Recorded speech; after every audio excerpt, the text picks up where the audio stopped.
And welcome back to my channel. তো কাকইজানা ফরেস্টের চারিদিকের পরিবেশটা তোমাদেরকে দেখিয়ে দিলাম। তো চলো এবার ভিতরেই একটা পাহাড় আছে, সেই পাহাড়ে উঠবো। পাহাড় যদিও উঠতে কিন্তু তেমন কষ্ট হয় না, কারণ খুব সুন্দর করে সিঁড়ি করা আছে। তো আমরা এই সিঁড়ি বেয়ে বেয়ে উপরে উঠে যাব।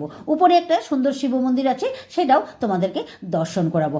আর এই পাহাড়টা ঘোরার পরেই আমরা একটা এখানে ঝর্ণা আছে, ঝর্ণাটা যদিও অনেকটাই দূর, তথাপিও চেষ্টা করব ঝর্ণাটা অবধি তোমাদেরকে নিয়ে যেতে। তো চলো উপরের দিকে যাই। তো দেখো উঠতে উঠতে একদম হয়রান হয়ে গেছি।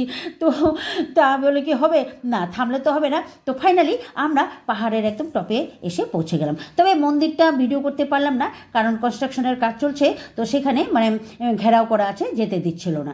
তবে চারিদিকের পরিবেশটা এত সুন্দর, শাল গাছে ঘেরা, দেখো সারি সারি লম্বা লম্বা শাল গাছ।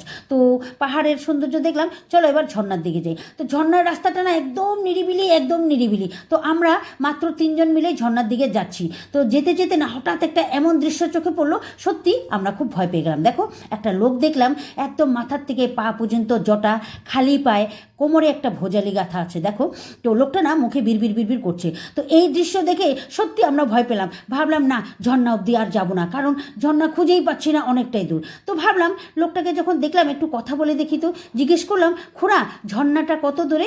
খুড়া সুন্দর করে বললো, ঝর্ণাতে যাবে, চলো আমি নিয়ে যাব তোমাদেরকে। এই কথা শুনে না আবার ভয় লাগলো। তো দেখলাম যে না, লোকটা ভালোই, একদম অমায়িক লোক। তো আমি সুন্দর করে খুড়াকে একটু ভিডিও করে নিলাম।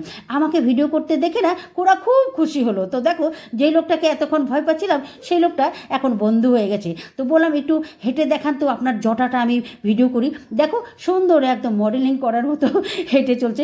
সত্যি মানুষের চেহারা দেখে লোকটার ব্যাপারে তেমনভাবে ভাবতে নেই যেটা আমরা ভেবেছিলাম। তো আমরা সত্যি ভয় পেয়ে গেছিলাম। তো খুড়া আমাদেরকে সুন্দর শর্টকাট রাস্তা দিয়ে ঘুরিয়ে আমাদেরকে একদম ঝর্ণা পর্যন্ত নিয়ে চলে আসলো। তো আমরা যদি একা আসতাম না, ঝর্ণাটা খুঁজে পেতাম না, কারণ অনেকটাই দূর আর একদম ধান ক্ষেতের মাঝখান দিয়ে রাস্তা, জানো তো, সত্যি গা একদম ছমছম করছিল। তবে যাই হোক, অসংখ্য ধন্যবাদ খুড়াকে। তো ঝর্ণার কাছে এসে না মন একদম ভরে গেল। দেখো এতটা সুন্দর লাগছিল, বলে বোঝাতে পারবো না। ঠান্ডা জল, তার মধ্যে মাত্র পাহাড় থেকে নেমে আসছে না, সত্যি খুব জল তেষ্টা পেয়েছিল।